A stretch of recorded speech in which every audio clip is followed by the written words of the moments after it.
Krásny deň, moja milá skupinka. Dnes tu mám síce pred vami rozložené nádherné karty, ale sú to karty, ktoré som si vybrala k rozprávaniu, ktoré vám chcem teraz nahrať. Z mojich mnohých výkladov a z vašich komentárov a reakcií na výklady viem, alebo ma vedie a veľmi silno ťahá k tomu, poradiť vám, mnohým ženám, vo vzťahu. Aby ste niečo pochopili, čo je pre vás veľmi dôležité. Aby ste sa pozerali na vzťah trošku inak. A preto ma prosím, počúvajte s pozornosťou a zoberte si z toho presne to, čo vaša duša potrebuje teraz počuť. Niekedy je muž, ktorý vás priťahuje najviac, presne ten, ktorého si vesmír vyberie, aby vás otestoval.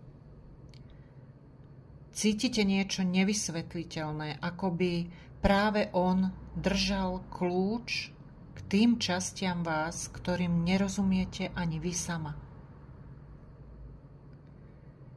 Ale prečo toľko bolesti? Prečo toľko pochybností, toľko intenzivity? Prečo je to tak silné, tak intenzívne? Čo ak to nie je len obyčajný vzťah, ale začiatok hlbokého procesu vašej vnútornej premeny? Ak je naozaj láskou vášho života tento muž, pripravte sa. Vesmír si žiada vaše uzdravenie ešte skôr, než dovolí tomu spojeniu. A v tomto videu, v tomto mojom rozprávaní pochopíte prečo.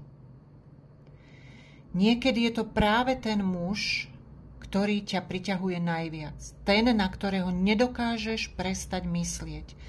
Ten, kto v tebe prebúdza niečo, čo si nikdy predtým necítila. Možno cítiš, že drží kľúč k tvojmu srdcu. Alebo k tým častiam teba, ktorým ani ty sama nerozumieš. Ale prečo? Prečo je v tom vzťahu s ním toľko bolesti? Prečo je tam toľko pochybností? Prečo je tam toľko intenzity, ktorá ťa spaluje aj lieči zároveň? Pretože niekedy to nie je len obyčajný vzťah. Nie je to iba o obyčajnosti vzťahu. Je to začiatok hlbokej vnútornej premeny. Je to okamih, keď ťa vesmír zastaví a povie: pozri sa dnu dovnútra, pozri sa na tie svoje rany, pozri sa na svoje strachy, uzdrav ich, odpusti si, odpusť ľuďom z minulosti, odpusť minulosti. Nauč sa milovať samu seba tak, ako cítiš, alebo ako túžiš, aby ťa miloval on. Ak je to naozaj láska tvojho života, buď pripravená, pretože vesmír nikdy nedovolí, aby dve duše boli spojené v láske, kým obe tie duše na to nie sú pripravené. Bude od teba chcieť všetko, tvoje ilúzie, tvoje očakávania, tvoje staré bolesti, ktoré so sebou nesieš. Bude chcieť tvoje uzdravenie. Áno, vesmír bude chcieť od teba všetko. A až príde ten deň, keď už nebudeš čakať, že ťa on zachráni, ale staneš sa celistvou, práve vtedy príde to spojenie, ale s ľahkosťou a čistotou, po ktorej tvoja duša túži celý život. Niekedy ten muž, ktorý ťa priťahuje najviac, prichádza ako pokoj. Prichádza inokedy ako búrka. Nie preto, aby ťa chránil, ale aby ťa rozobral na kúsky. tá intenzita, s akou sa na teba pozerá, to ticho medzi vami, ktoré akoby hovorilo hlasnejšie než 1000 slov. Tie stretnutia, ktoré vyzerajú ako osud. A pod tým všetkým je niečo tak známe, aj keď to nedokážeš vysvetliť. Ako by tam bol odjak živa. Ale spolu s týmto pocitom osudu prichádza aj chaos, zmetenosť, úzkosť, pochybnosti. Tvoje srdce kričí áno, ale tvoja duša váha. A začneš sa pýtať. Prečo niečo, čo cítiš tak správne, tak bolí? Toto je prvá a najviac znepokojujúca fáza lásky, ktorá všetko mení.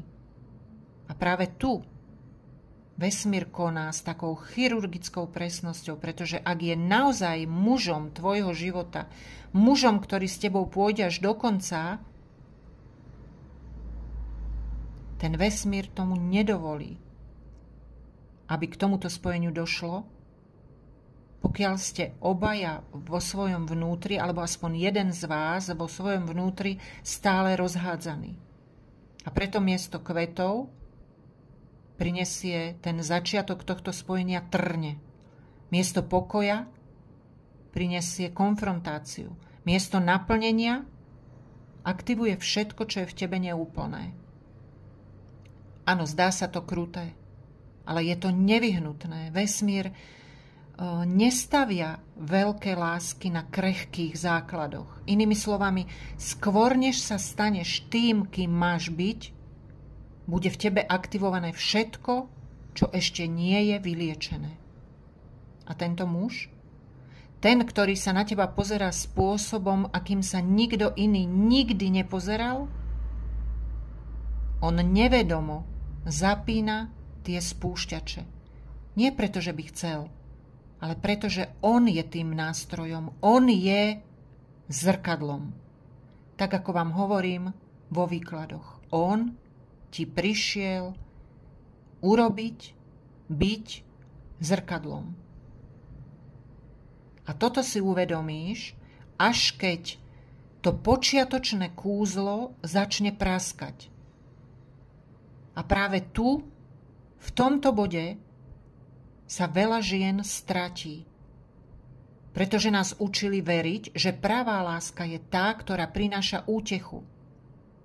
Že ten správny muž je ten, ktorý príde a všetko s láskou vylieči. Ale láska, ktorá prichádza s duchovným poslaním, tá, ktorá nie je len romantická, ale aj symbolická, v tej láske to takto nefunguje. On neuteší tvoju bolesť. On ju odhalí. On nevyplní tvoje prázdne miesto. On ti tie prázdne miesta ukáže. On nezachráni to tvoje zranené dieťa v tebe. On odhalí, kde to dieťa stále kričí. A čo je na tomto najhoršie? On to robí a ani o tom nevie. Pretože jeho úlohou nie je byť tvojim terapeutom, alebo ja neviem, guruom, alebo učiteľom. On je iba zrkadlo. A zrkadlá nevysvetľujú, iba ukazujú. A tu prichádza tá najťažšia časť. Vysporiadať sa s tým, čo v tom zrkadle ty vidíš. Intenzita tohto spojenia odhaluje tvoje potreby. To, ako si idealizuješ lásku, tie tvoje ilúzie, tvoje skryté očakávania a dokonca aj tvoje najhlbšie strachy zo straty, z odmietnutia a z toho, že nie si dosť dobrá. A keď sa toto všetko začne vynárať, je úplne bežné, že si myslíš, že je to jeho vina, že ťa zmenil, že ti zničil život. Ale pravda je taká, že jednoducho prebudil niečo, čo v tebe už dávno bolo. Spalo to, ale bolo to tam. Ten pocit, že si skúšaná, To nie je ilúzia. Vesmír ťa áno, naozaj skúša, ale nie preto, aby zistil, či si toho muža zaslúžiš. Skúša, či si zaslúžiš tú verziu samej seba, ktorú si táto láska vyžaduje. A tak skôr, než sa s ním spojíš, život ťa konfrontuje so všetkým, čo ešte v sebe nemáš uzdravené. Preto vyvoláva krízy a konflikty a ticho a nejasnosti. Pretože v každej z týchto situácií sa skrýva kľúč, príležitosť na uzdravenie. Väčšina ľudí sa v tomto bode vzdá, utečú, bránia sa, obviňujú, alebo sa ho zúfalo držia, toho muža, ako by bol ich jediným zdrojom svetla. Ale tým len posilujú tú svoju bolesť, pretože čím viac sa to snažíš kontrolovať, tým viac ti vesmír pripomína, nie je tu na to, aby ťa naplnil. Je tu na to, aby ťa prebudil. A to všetko mení. Keď pochopíš, že toto intenzívne spojenie ti nemalo priniesť šťastný koniec, lásku do konca života, ale malo v tebe odštartovať cyklus prebúdzania, vtedy zmeníš aj svoje pohľady, aj svoje otázky. Namiesto toho, aby si sa pýtala, prečo sa ku mne správa takto, sa začneš pýtať, prečo ma to tak veľmi bolí, prečo ma to tak zasahuje. Namiesto otázky, čo odo mňa chce, sa začneš pýtať, čo mi tento vzťah hovorí o mne samej, čo mi ukazuje. A práve v tom je celé kúzlo. V tom je zázrak. Pretože prestaneš byť obeťou toho, čo sa deje a začneš sa na to pozerať s nadhľadom, ako vedomá žena. Prvá skúška od vesmíru je presne toto. Vieš sa pozrieť do seba, aj keď máš pocit, že sa ti celý svet rúca. Vieš tento vzťah použiť na to, aby si lepšie spoznala samu seba namiesto toho, aby si v ňom hľadala únik od bolesti. Vieš sa pozrieť na toho muža a uvidieť to zrkadlo. A vôbec, ale že vôbec to nie je ľahké. Pretože takéto vzťahy sa dotknú tých najhlbších častí tvojej duše. Nejde iba o vášeň. Je to stretnutie, ktoré v tebe prebudí všetko, čo bolo doteraz skryté.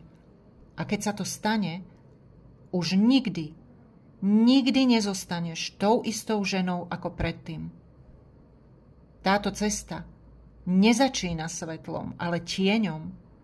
Ak je tento muž naozaj láskou tvojho života, nespoznáš to len podľa pokoja, ktorý ti prináša. Spoznáš to aj podľa toho, aký emocionálny otras v tebe vyvolá.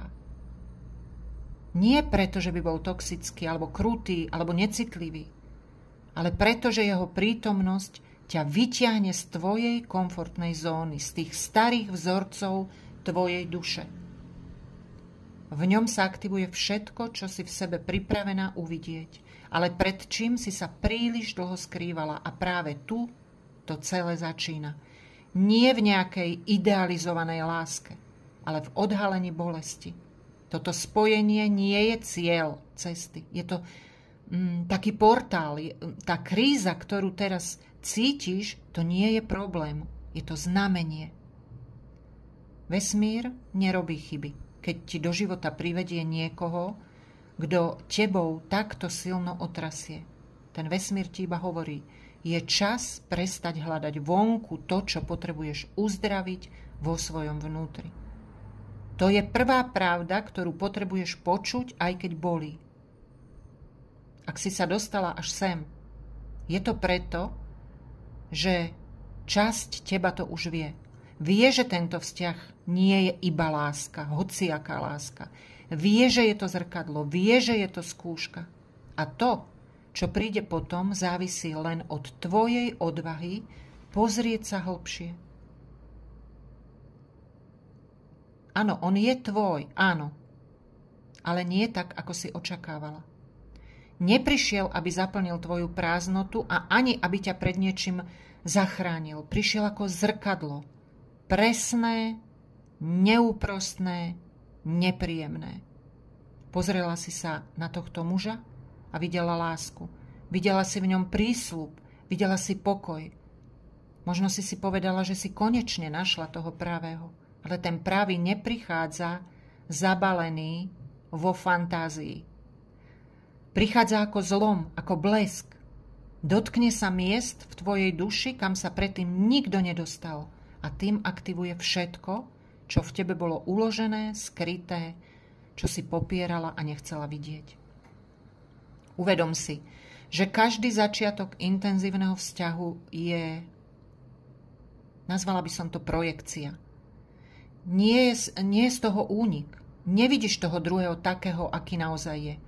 Vidíš ho cez okuliare, optiku svojho podvedomia, predstavy, akú o tom mužovi a láske máš. Nie je to vôbec o ňom samotnom, o tom, aký on v skutočnosti naozaj je. On v sebe nesie všetko, čo tvoja duša túži prežiť, uzdraviť a prekonať. A práve v tom je tá najťažšia časť. Nezamiluješ sa len do neho, ale aj do toho, čo podľa teba predstavuje. Tvojho sna, tvojej ilúzie.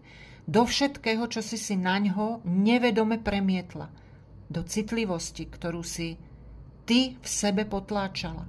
Do sily, po ktorej si ty sama túžila. Do prítomnosti, ktorú tvoje vnútorné dieťa vždy hľadalo. V tejto fáze on nie je skutočný. Je symbolický. A to, čo je symbolické, je zároveň pravdivé, ale na takej inej úrovni, pretože to ťa odhaľuje. Je to iskra, ktorá zapáli tvoj vnútorný oheň. Vieš, tá bolesť, ktorú ti iba zrkadlil, to, že hovoríš, že ti ublížil, ale bol to ozaj on? Alebo tvoje očakávania, ktoré sa rozpadli? Hovoríš, že zmizol, že sa odtiahol, že ťa odmietol, ale naozaj utekal od teba?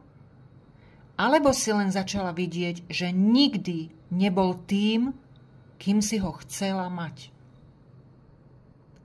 To, čo často bolí, nie je samotný koniec. Bolí rozpad ilúzie. Keď sa obraz začne rúcať a ty za tou projekciou konečne uvidíš skutočného muža, tá bolesť príde ako lavína. Nie preto, že by si ho stratila, ale preto, že si stratila to, čo si doňho vložila zo svojich snov a túžob. A práve v tomto okamihu to mnohé ženy vzdajú. Povedia si, že on bol zlý, alebo že si to všetko len namýšľali. A áno, bolo to ich také nevedomé premietanie, ale to nezmenšuje ten zážitok. Práve naopak, v tej chvíli vzťah prestáva byť snom a stáva sa takým poslaním, výzvou prestať hľadať toho spasiteľa vonku a začať hľadať vnútri v sebe. Pozvánkou uvedomiť si, že on je len tým zrkadlom tvojej vlastnej duše. A všetko krásne, čo si v ňom videla, už v tebe vnútri dávno existovalo. Ten muž, ktorý je dnes možno vzdialený, chladný alebo zmetený, nie je tvoj trest, on je tvoje zrkadlo. Bol nevyhnutný v tvojom živote, aby si sa konečne videla bez masiek. Je ľahké milovať, keď ti to ten druhý opetuje, keď je všetko nádherné, harmonické. Ale čo sa stane, keď láska prebudí staré rany? Keď jeho prítomnosť spustí tvoj strach z opustenia, z odmietnutia, nedostatku, v tej chvíli utečieš? Ale prídeš o to najvzácnejšie zlato, ktoré tento vzťah priniesol. Pretože nejde o to, aby si sa v tom topila. Ide o to, aby si využila tú iskru, ktorú v tebe zapálil. Ak ti tento vzťah dal pocítiť veci, ktoré si nikdy predtým necítila, je to preto, že vstúpil do tvojich spiacich dimenzií. A to akokoľvek bolestivé je dar. Vzácny dar. Rozdiel je v tom, že ak si to neuvedomíš, Začneš mu vyčítať každú bolesť, ktorú ti len ale zrkadlil a povieš, že ti ublížil. Ani on často nevie, čo v tebe prebudil, pretože aj on bojuje so svojimi vlastnými zrkadlami. Taká tvrdá pravda je, že nikto nepríde, aby nás zachránil. Tá druhá osoba nie je zodpovedná za tvoju bolesť. Je len zodpovedná za to, ako sa rozhodne v tom vašom príbehu správať. Ale rana, tá je tvoja. A zodpovednosť za ňu tiež. To však nie je trest, to je sloboda, pretože ak je tá bolesť tvoja, potom aj uzdravenie je v tvojich rukách. Keď začneš tie svoje projekcie odstraňovať, keď sa na ňo prestaneš pozerať ako na spasiteľa a uvidíš ho reálne, niečo sa v tebe zlomí. Prestaneš hľadať niekoho, kto ťa zachráni a začneš budovať samu seba.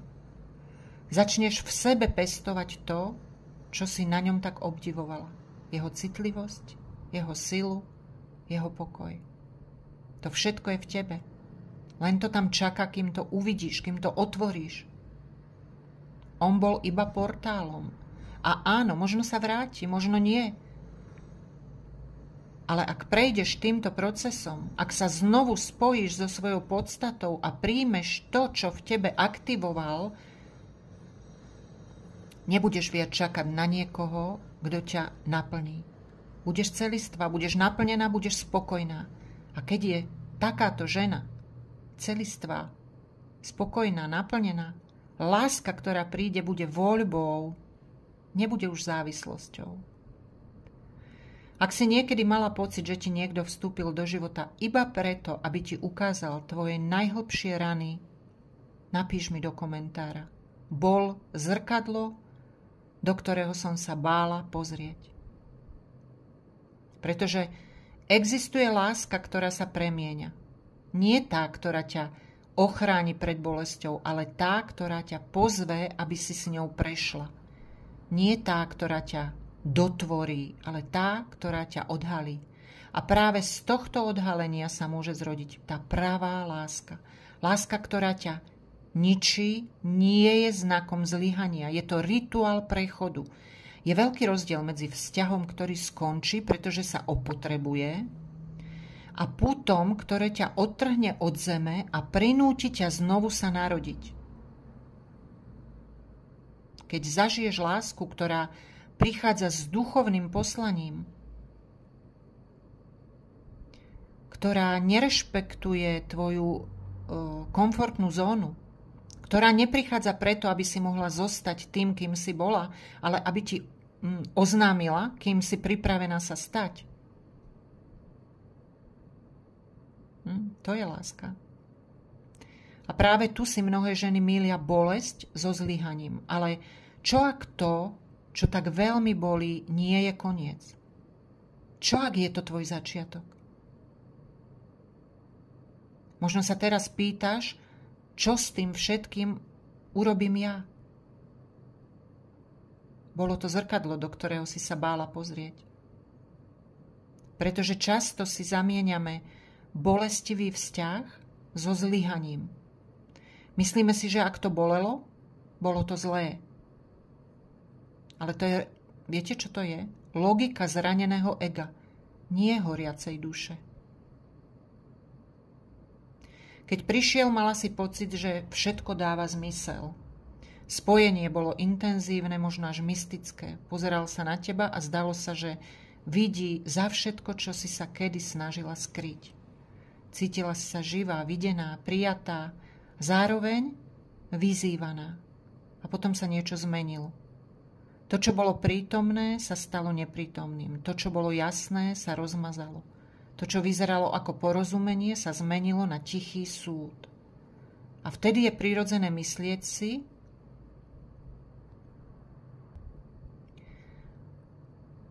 že takáto láska, takáto ohnivá láska ťa niekam posunie. A možno vráti sa, alebo príde k tebe skutočnejšia, menej ideálna, viac celistvá, viac pravá.